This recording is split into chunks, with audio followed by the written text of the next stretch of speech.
Hello and good morning all of you. स्वागत आहे तुमचं मेगाबिट एज्युकेशनच्या युट्यूब चॅनलवर. तर चला बघू आजचे आपले 10 वर्ड्स, त्यांचे सिनोनिम्स, अँटोनिम्स, हिंदी, मराठी, इंग्लिशमध्ये मीनिंग्स आणि जे पण ॲज अ एक्झाम्पल म्हणून सेंटेन्सेस दिलेले आहे त्या सेंटेन्सेसचा आपण हिंदी आणि मराठी दोन्हीमध्ये आपण मीनिंग बघूया आणि कसं वर्डला सेंटेन्समध्ये यूज करण्यात आलेलं आहे ते सुद्धा बघूया. सो स्टार्ट करूया आपण आजच्या सेशनला. फर्स्ट वर्ड आहे आपल्याचा तो आहे हॅगर्ड. HAGGARD हॅगर्ड. हॅगर्डचं इंग्लिशमध्ये मीनिंग होतं looking exhausted and unwell, specially from fatigue, worry or suffering. Okay, English मध्ये मीनिंग काय आहे तर हॅगर्डचं looking exhausted and unwell, specially from fatigue, worry or suffering. म्हणजेच काय होतं तर हॅगर्ड. तर हिंदीमध्ये हॅगर्डचं मीनिंग होतं थका हुआ आणि मराठीमध्ये काय होतं थकलेला किंवा जो की निस्तेज आहे, दमलेला आहे, त्याला इंग्लिशमध्ये वर्ड यूज करण्यात येतं हॅगर्ड. सो मराठीमध्ये हॅगर्डचं मीनिंग होतं थकलेला, दमलेला आणि निस्तेज. ओके, सो हॅगर्डचं मीनिंग आहे मराठीमध्ये थकलेला, दमलेला आणि निस्तेज. आणि कशामुळे थकलेला आहे, दमलेला आणि निस्तेज आहे तर फॅटिगमुळे, वरीमुळे किंवा एखादं काही सफरिंगमुळे. सो सिनोनिम्स काय आहेत हॅगर्डचे? टायर्ड, अनवेल आणि ड्रेड. टायर्ड, अनवेल आणि ड्रेड हे सिनोनिम्स आहेत आणि अँटोनिम्स आहेत फ्रेश, एनर्जेटिक आणि हेल्दी. सो सेंटेन्स बघूया आपण. सेंटेन्स काय आहे हॅगर्डचा? Sam look tired and haggard. So Hindi मध्ये मीनिंग काय होतं सेंटेन्सचा तर सॅम थका हुआ और बेहाल लग रहा था. सो इथे तुम्ही इथे जे आहे टायर्ड म्हणजे थका हुआ घेण्यात आलेला आहे आणि हॅगर्ड म्हणजे घेण्यात आलेला आहे बेहाल. तर टायर्ड आणि हॅगर्ड हे काय आहेत सिनोनिम्स आहेत. सो तुम्ही तिथे थका हुआही घेऊ शकता आणि बेहाल सुद्धा घेऊ शकता हिंदीमध्ये मीनिंग. मराठीमध्ये काय होतं तर सॅम थकलेला आणि निस्तेज दिसत होता. तर इथे जे आहे मराठीमध्ये हॅगर्ड म्हणजे मीनिंग घेण्यात आलेला आहे मराठीमध्ये निस्तेज. ओके, थकलेला सुद्धा तुम्ही घेऊ शकता पण इथे ऑलरेडी टायर्ड आणि हॅगर्ड आहे म्हणजे टायर्डला घेण्यात आलेला आहे थकलेला आणि हॅगर्डला घेण्यात आलेला आहे निस्तेज. ओके, हे सिनोनिम्स आहेत. तुम्ही थकलेला सुद्धा घेऊ शकता, निस्तेज सुद्धा घेऊ शकता आणि दमलेला सुद्धा घेऊ शकता. नेक्स्ट वर्ड आहे सॅंगफ्रॉइड. SANGFROID, सॅंगफ्रॉइड. सॅंगफ्रॉइडचं इंग्लिशमध्ये मीनिंग होतं इव्हननेस ऑफ इमोशन्स और टेम्पर. इव्हननेस ऑफ इमोशन्स और टेम्पर म्हणजे काय होतं सॅंगफ्रॉइड. त्याचं हिंदीमध्ये मीनिंग होतं धीरता. हिंदीमध्ये सॅंगफ्रॉइडचं मीनिंग होतं धीरता आणि मराठीमध्ये काय होतं तर धैर्य, मानसिक संतुलन आणि आत्मसंयम. ओके, सो सॅंगफ्रॉइडचं मराठीमध्ये मीनिंग होतं धैर्य, मानसिक संतुलन आणि आत्मसंयम. सिनोनिम्स आहेत सॅंगफ्रॉइडचे कंपोजर, कामनेस आणि इक्वॅनिमिटी. कंपोजर, कामनेस आणि इक्वॅनिमिटी हे सिनोनिम्स आहेत आणि अँटोनिम्स आहेत सॅंगफ्रॉइडचे पर्टर्बेशन, ॲजिटेशन आणि कन्सर्न. पर्टर्बेशन, ॲजिटेशन आणि कन्सर्न हे अँटोनिम्स आहेत. सेंटेन्स काय यूज करण्यात आलेला आहे सेंटेन्स मध्ये बघूया आता. They showed great sangfroid in dealing with the fire. सेंटेन्सचा हिंदीमध्ये अर्थ होतो आग से निपटते समय उन्होंने गजब के धैर्य और संयम का परिचय दिया. तर इथे जे आहे सॅंगफ्रॉइडला यूज करण्यात आलेला आहे धैर्य और संयम म्हणून. ओके, सो हिंदीमध्ये जे सॅंगफ्रॉइड आहे त्याला धैर्य और संयम म्हणून यूज करण्यात आलेला आहे सेंटेन्स मध्ये. आणि मराठीमध्ये काय आहे आगीचा सामना करताना त्यांनी कमालीची संयम आणि शांतता दाखवली. सो इथे जे आहे सॅंगफ्रॉइडला यूज करण्यात आलेला आहे मराठीमध्ये, त्याचा अर्थ घेण्यात आलेला आहे सेंटेन्स मध्ये संयम आणि शांतता म्हणून. ओके, सो सॅंगफ्रॉइडला आणखी एक अर्थ काय होतो तर शांतता. ओके, शांतता सुद्धा मराठीमध्ये म्हणता येतं. सो सॅंगफ्रॉइडचा मराठीमध्ये अर्थ काय होतो एकतर आहे धैर्य, मानसिक संतुलन, आत्मसंयम आणि शांतता, संयम. नेक्स्ट वर्ड आहे प्रॉडिगॅलिटी. PRODIGALITY, प्रॉडिगॅलिटी. प्रॉडिगॅलिटीचं मीनिंग होतं अन इन्स्टन्स ऑफ स्पेंडिंग मनी और रिसोर्सेस विदाउट केअर और रिस्ट्रेंट. काय आहे अन इन्स्टंट ऑफ स्पेंडिंग मनी और resources without care of restraint. म्हणजेच काय होतं प्रॉडिगॅलिटी. PRODIGALITY, प्रॉडिगॅलिटी. त्याचं हिंदीमध्ये मीनिंग होतं फिजूल खर्ची. म्हणजेच मराठीमध्ये काय आपण म्हणतो की उधळपट्टी करत आहे. ओके, उधळत आहे, पैसे उधळत आहे. खूप अपव्यय करत आहे पैशाचा, त्याला इंग्लिशमध्ये काय वर्ड यूज करण्यात येतं? प्रॉडिगॅलिटी. ओके, सो मराठीमध्ये प्रॉडिगॅलिटीचं मिनिंग होतं उधळपट्टी,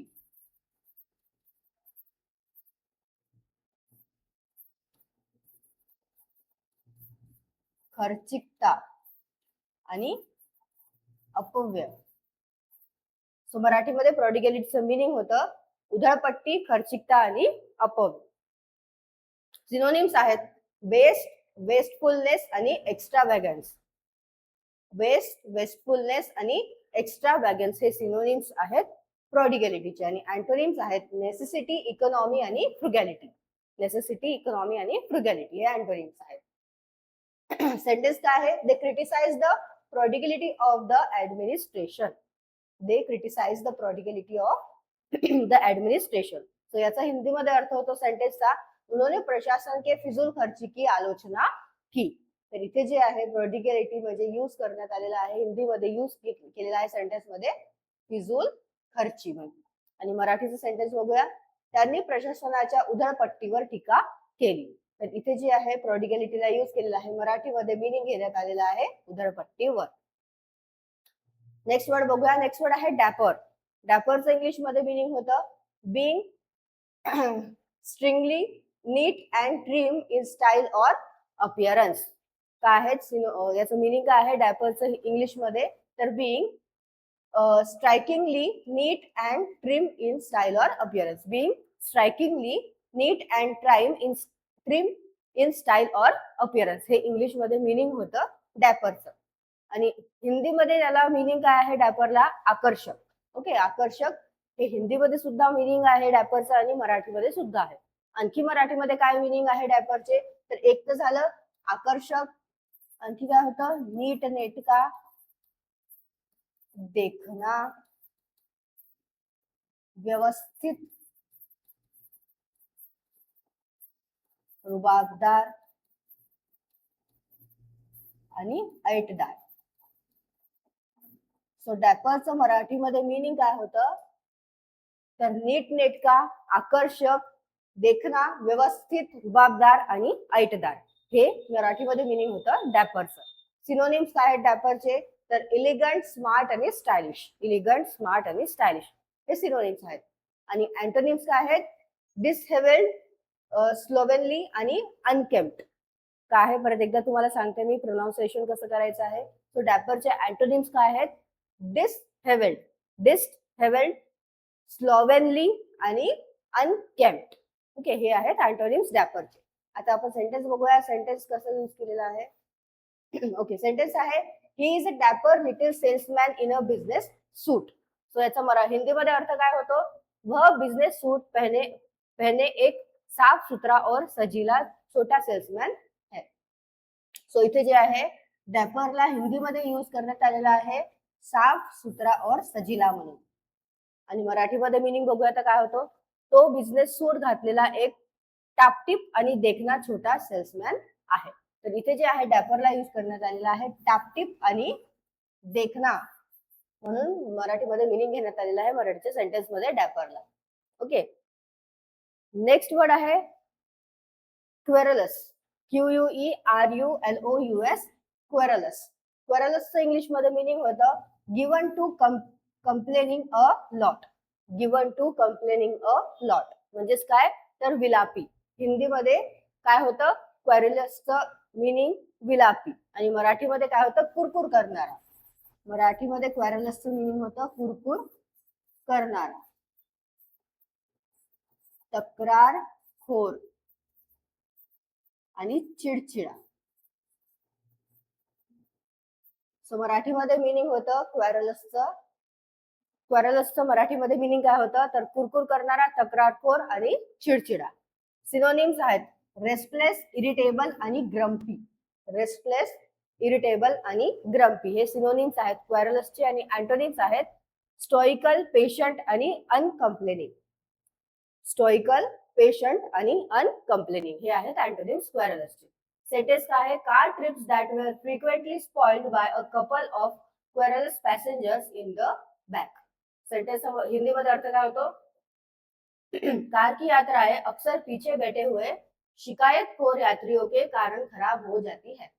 तर इथे जे आहे क्वेरलसला हिंदीमध्ये यूज करण्यात आलेला आहे शिकायतखोर म्हणून, आणि मराठी काय आहे, कारचे प्रवास अनेकदा पाठीमागे बसलेल्या काही कुरकुरणाऱ्या प्रवाशांमुळे खराब व्हायचे. सो इथे जे आहे क्वेरलसला कुरकुरणाऱ्या म्हणून मिनिंग घेण्यात आलेला आहे मराठीमध्ये. ओके, सो हे आहेत क्वेरलसचे मिनिंग, जे काय होतं, कुरकुर करणारा, तक्रारखोर आणि चिडचिडा. नेक्स्ट वर्ड आहे बी डॅझल्ड. बी डॅझल्डचं काय आहे मिनिंग? BEDAZZLE, bedazzle. बिडॅझलचं इंग्लिश मध्ये मिनिंग होता to overpower with light. To overpower with light म्हणजेच काय, तर बी डॅझल. हिंदीमध्ये बी डॅझलचं मिनिंग होतं चुंदियाना. ओके, चुंदियाना म्हणजे चौकरी. ओके, याला काय म्हटलं जातं? बी डॅझल म्हटलं जातं. सो याचं मराठीमध्ये बी डॅझलचं मिनिंग काय होतं? मोहित होणे, मोहित करणे किंवा भुरळ घालणे, डोळे दिपवणे, आणखी अचंबित करणे. सो मराठीमध्ये मिनिंग होतं बी डॅझलचं मोहित करणे, भुरळ घालणे, डोळे दिपवणे आणि अचंबित करणे. सिनोनिम्स आहेत बी डॅझलचे ब्लाइंड, डॅझल आणि स्टन. ब्लाइंड, डॅझल आणि स्टन हे सिनोनिम आहे बी डॅझलचं. सेंटेन्स मध्ये कसं यूज केलेलं आहे? So many people are be dazzled by fame. हिंदीमध्ये अर्थ होतो बहुत से लोग प्रसिद्धी से चकाचौंध हो जाते हैं. तर इथे जे आहे बी डॅझलला हिंदीमध्ये घेण्यात आलेला आहे मीनिंग चकाचौंध हो जाते हैं म्हणून, आणि मराठीमध्ये काय आहे, अनेक लोक प्रसिद्धीने दिपून जातात. तर इथे जे आहे बी डॅझलला मराठीमध्ये मीनिंग घेण्यात आलेला आहे दिपून जातात असं. ओके, नेक्स्ट वर्ड बघूया. नेक्स्ट वर्ड काय आहे? नॉविस. NOVICE, novice. याला प्रोनाउन्स कसं करायचं आहे? नॉविस. सो नॉविसचं मीनिंग काय होतं? A person who is just starting out in a field of activity. A person who is just starting out in a field of activity म्हणजेच काय होतं? Novice. हिंदीमध्ये मीनिंग होतं नॉविसचं नवशिखिये, आणि मराठीमध्ये काय होतं? नवशिक्या. म्हणजे जो काय आहे आता नवीन आहे शिकण्यामध्ये, ज्याला अनुभव नाही आहे, त्याला म्हटलं जातं नॉविस. सो मराठीमध्ये नॉविसचं मीनिंग होतं नवशिक्या किंवा अननुभवी व्यक्ती. ज्याला एक्सपिरियन्स नाही, अनुभव नाही आहे, त्याला म्हटलं जातं नॉविस. सो मराठीमध्ये मीनिंग होतं नॉविसचं नवशिक्या आणि अनअनुभवी व्यक्ती. सिनोनिम्स आहेत फ्रेशमॅन, बिगिनर आणि न्यू कमर. फ्रेशमॅन, बिगिनर आणि न्यू कमर हे सिनोनिम्स आहेत नॉविसचे, आणि अँटोनिम्स आहेत प्रोफेशनल, प्रो आणि एक्सपर्ट. सेंटेन्स काय आहे? A novice chess player. हिंदीमध्ये अर्थ होतो एक नवशिक्या शतरंज खिलाडी. तर नॉविसला इथे हिंदीमध्ये घेण्यात आलेला आहे मीनिंग नवशिक्या, आणि मराठीमध्ये काय होतं? एक नवशिक्या बुद्धिबळ खेळाडू. तर नॉविसला मराठीमध्ये घेण्यात आलेला आहे मीनिंग नवशिक्या. नेक्स्ट वर्ड बघूया. ओके, नेक्स्ट वर्ड काय आहे? नेक्स्ट वर्ड आहे कन्फॅब्युलेट. CONFABULATE, confabulate. कन्फॅब्युलेटचं इंग्लिश मध्ये मीनिंग होतं टू एक्सचेंज व्यू पॉइंट्स और seek advice for the purpose of finding a solution to a problem. Okay, म्हणजेच काय होतं? तर कन्फॅब्युलेट. परत एकदा आपण मीनिंग बघूया काय आहे? टू एक्सचेंज व्यू पॉइंट्स और seek advice for the purpose of finding a solution to a problem. म्हणजेच काय करणे? तर एखादी काही प्रॉब्लेम आहे कोणाला, तर आपले जे जवळचे व्यक्ती आहेत त्याच्यासोबत चर्चा करणे, त्याच्यावर सोल्युशन काढण्यासाठी. ओके, चर्चा करणे किंवा त्याच्यासोबत गप्पा गोष्टी करणे, याला म्हटलं जातं कन्फॅब्युलेट. सो कन्फॅब्युलेटचं हिंदीमध्ये मिनिंग होतं बातचीत करणं, आणि मराठीमध्ये काय होतं? गप्पा गोष्टी करणे. गप्पा गोष्टी करणे किंवा चर्चा करणे. सो मराठीमध्ये मिनिंग होतं कन्फॅब्युलेटचं गप्पा गोष्टी करणे आणि चर्चा करणे. सिनोनिम्स आहेत कन्सल्ट, कन्फर आणि डिस्कस. कन्सल्ट, कन्फर आणि डिस्कस. सेंटेन्स आहे I had like to confabulate with my friends at weekends. So सेंटेन्सचा हिंदीमध्ये अर्थ होतो मैं वीकेंड पर म्हणजे सप्ताहात मैं वीकेंड पर अपने दोस्तों के साथ गपशप करना चाहता हूँ. तर इथे जे आहे कन्फॅब्युलेटला हिंदीमध्ये मिनिंग घेण्यात आलेला आहे गपशप करना चाहता हूँ म्हणून. आणि मराठीचं सेंटेन्स काय आहे, मला वीकेंडला माझ्या मित्रांसोबत गप्पा मारायला आवडतं. सो इथे जे आहे कन्फॅब्युलेटला मराठीमध्ये मिनिंग घेण्यात आलेला आहे गप्पा मारायला. ओके ओके नेक्स्ट वर्ड आहे फॅदम. FATHOM फॅदम. प्रोनाउन्स कसं करायचं आहे फॅदम. सो फॅदमचा इंग्लिश मध्ये मिनिंग होता to measure the depth of as a body of water typically with a weighted line. English मध्ये मिनिंग होतं फॅदमचं to measure the depth of as a body of water typically with a weighted line. म्हणजेच काय तर थाह लेना. हिंदीमध्ये meaning होतं फॅदमचं थाह लेना. मराठीमध्ये काय होतं ठाव घेणे, समजून घेणे, आकलन करणे, समजणे आणि खोली मोजणे. तर इथे खोली मोजणे म्हणजे काय होतं तर खोली जी आहे रूम मोजणे नाही तर खोली मोजणे म्हणजे डेप्थ मोजणे. ओके किती डेप्थ आहे तर पाण्याची पातळी किती आहे हे मोजणे. याचा अर्थ काय होतो खोली मोजणे म्हणजेच काय तर फॅदम. तर फॅदमचं मराठीमध्ये मिनिंग होतं ठाव घेणे, समजून घेणे, आकलन करणे, समजणे आणि खोली मोजणे. सिनोनिम्स आहेत फॅदमचे स्केल, स्पॅन आणि रिमेजर. स्केल, स्पॅन आणि रिमेजर हे सिनोनिम्स आहेत फॅदमचे. सेंटेन्स आहे अन अटेम्प्ट टू फॅदम द ओशन. तो सेंटेन्सचा हिंदीमध्ये अर्थ होतो समुद्र की गहराई को मापने या समझने का एक प्रयास. तर इथे जे आहे फॅदमला हिंदीमध्ये मिनिंग घेण्यात आलेला आहे सेंटेन्स मध्ये मापने या समजणे म्हणून. आणि मराठीमध्ये काय आहे समुद्राची खोली मोजण्याचा किंवा समजून घेण्याचा एक प्रयत्न. तर इथे फॅदम म्हणजे घेण्यात आलेला आहे मराठीमध्ये अर्थ खोली मोजण्याचा किंवा समजून घेण्याचा प्रयत्न. ओके सो काय होतं फॅदमचं मराठीमध्ये मिनिंग ठाव घेणे, समजून घेणे, आकलन करणे, समजणे आणि खोली मोजणे. आणि आजच्या सेशनचा आपला लास्ट वर्ड जो आहे तो काय आहे ट्विक. TWEKED tweak. ट्विकचं इंग्लिश मध्ये मिनिंग होतं to grasp and move with a small forceful motion. काय आहे to grasp and move with a small forceful motion म्हणजे होतं ट्विक. सो याचं हिंदीमध्ये ट्विकचं मिनिंग काय होतं मोडना. मराठीमध्ये काय होतं मिनिंग ट्विकचं किंचित बदल करणे किंवा सुधारणे, सुधारणा करणे,